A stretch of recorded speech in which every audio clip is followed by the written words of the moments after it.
Hi everyone, it's Giving Tuesday. Giving Tuesday is a day that we raise funds, and on this day we have a $40,000 match. So to get us there, I want to tell you about some of the people that we've helped in the past year. Some we continue to help, and I'm going to bring in right now Deana, who I've known actually for a while. I mean, at least since Cheese got married, which was a few years ago. And this is Buddy, aka Bubba, who is an absolute gem. So before we get to him, I wanted to show you guys how we met. So I had a friend. I have a friend. I did. She's still my friend, I think. Jean, who worked with Deana and Whitney. And when Cheese, my dog, was going to get married for charity, everybody, it was for charity. Okay.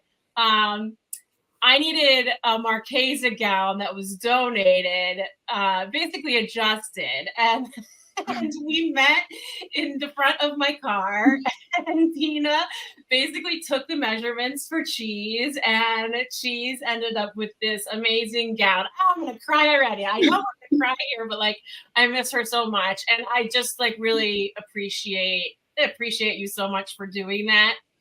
It was so nice of you, and it's just crazy how small of a world it is to get to meet just an incredible human like you. So anyway, Deana, we're gonna I know I'm gonna cry already. So, you've been through hell in the past year and a half or so. And then your dog got cancer. So tell us first about what's been going on. You've had a lot of stuff in your family, especially with your immediate family. Yes. So in 2020, my mom passed away of early onset Alzheimer's. So I was her caregiver for quite a few years before that. So that was extremely tough. And my dad was also that same year was diagnosed with stage 4 colon cancer, which was incurable. So while we were losing my mom, and it was during the pandemic, my dad was starting chemo and going through that. And then oh goodness, this is a lot. And, Buddy was here for me through all of that. And so in March, my dad started declining very quickly and was coming towards the end stages of his cancer. And in the last week of his life, my sister, who is my only sister, and it's been me and her through everything, ended up having to be helicoptered to Northwestern Chicago for brain tumors. And we found out that she has brain cancer and had to have emergency surgery. And then in the week after that, while she was recovering, my dad died. So I had lost both of my parents, and then was just finding out in the same time that my sister has brain cancer. And she had to have another surgery at the beginning of June. And in that week when we were waiting for that surgery, I noticed that Buddy's lymph nodes were swollen. And I was like, this can't be real. I was just hoping it had to be some sort of infection. And a few days before Whit had to go in for her second surgery, I took Buddy in, and he was diagnosed with lymphoma. So it has been a rough few years, but then these past few months have been very rough with Buddy and my sister both going through chemo. Yeah, and without your parents. Without my parents, yeah. With Buddy has been my only little life raft through everything. So finding out, I live alone with, it's me and my dog. So having this all happen while this was going on, it didn't seem real. It still doesn't seem real. None of it seems real. I still it's very day by day.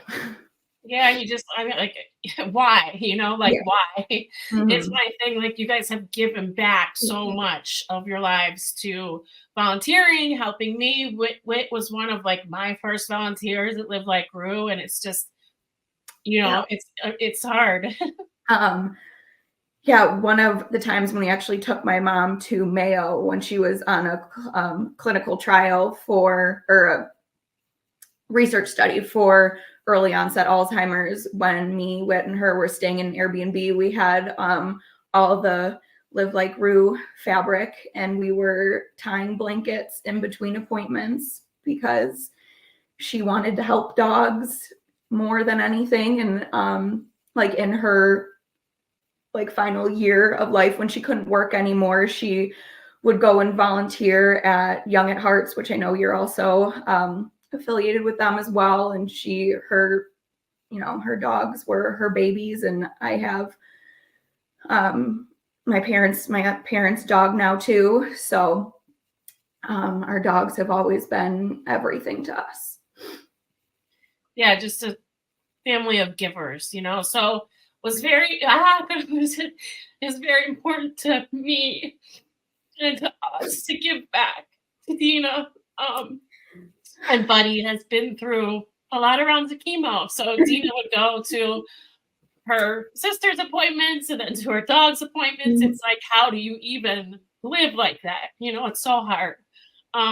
But we've given out $10,600 to Deana and Buddy, and I'd give them $50,000 if I could help heal some of this pain. Like, I really would. So we're here for you.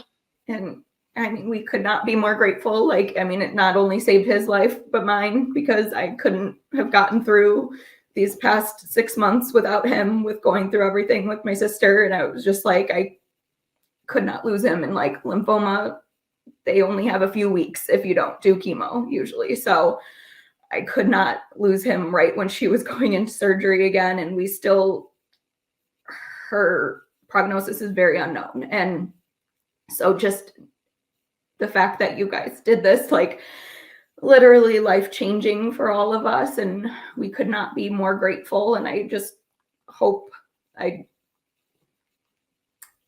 other people get more time with their babies as well. Yeah, I mean, time is key. Hope, like having some kind of hope when you're hopeless. I mean, that's what happens when you get cancer diagnosis, as human or dog. You feel so hopeless. And I love this picture. I know this was last week. It's just the best, you guys, and you're matching have cancer, which we could have said it better. But tell us, and I love this. He obviously lost some of his fur, but I don't know. Like, I love this look. I know it's not really him, and I'm sure that you miss that fur, but I just want to squeeze him. He's the cutest. He's the cutest. But tell us how he's doing and how he's feeling. Yeah, he's been doing really well. Like, I was just so nervous and told myself the most important thing, through all of this was going to be quality of life. And if he wasn't going to handle it well, like, I didn't want to be selfish about it by, keeping him here for me, but he has done so well after every treatment. The losing the fur was very hard, and I did struggle with that, but now, like, it's coming back in a different way, and he looks like a little stuffed animal, and it's so cute. But yeah, he went through 6 months of treatment of different types of chemo through, it's called CHOP protocol. And he, in the beginning, when he first was diagnosed, he lost his spunk, and he didn't want to like cuddle, and that was just heartbreaking. And then like a month or two into treatment, it just changed, and he was back to himself and back to cuddling with me. And that was just everything to be able to have that back. And yeah, he's just been doing so well, and was finally getting used to the car rides out to the appointments. And they were all so wonderful at VCA and Aurora, and they all love him so much too. Yeah, I think that's so helpful is when you have a great team of doctors. And we have just started to use actually Aurora a lot more. I assume that's your parents' dog there? Yes, that's Taser. Yeah, their white German Shepherd, who has now moved in, and they're buddies. They definitely love each other. It's so sweet. Like, it's so sweet to see that bond, and just that it all worked out. And I know that wasn't easy at first too, but I know, you're a fighter. That's for sure. Your whole family is. And I know how hard it is. And we're honored to support you. I know it's not easy to tell your story. I hesitated to ask you, but I think, for people to see and hear from you and be rooting for you. I mean, rooting for you and your sister and your family. It's really is important. And we love you, Deana. You're Roo family for life. You already were a Roo family, let's be honest. Like, you were already in the mix because you helped make a wedding dress for a Chihuahua, which you did not find crazy at all. And I really, really appreciate that. But we love you so much. Oh, and the anniversary of that was actually the day that you guys, the first day of paying for his treatment, which I just feel like all the signs in the world, that was just when that like popped up, I was like, oh my gosh, it was exactly to this day when we were sitting in the car doing that. And yeah, just. I know. I cried when I saw it too. It's not ironic, right. something else going on there. But yeah, we love you. We're cheering for him. I know people are gonna fall in love with him. We've posted a few times and everybody's obsessed with him. Thank you, Deana. And we're rooting for you, buddy. You got this. He's such a little gem. I feel like we can have like a party for him, like some kind of like party where it's just all about him, whatever he wants. Yes. All right, Deana, take care. Thank you so much. Thank you so much.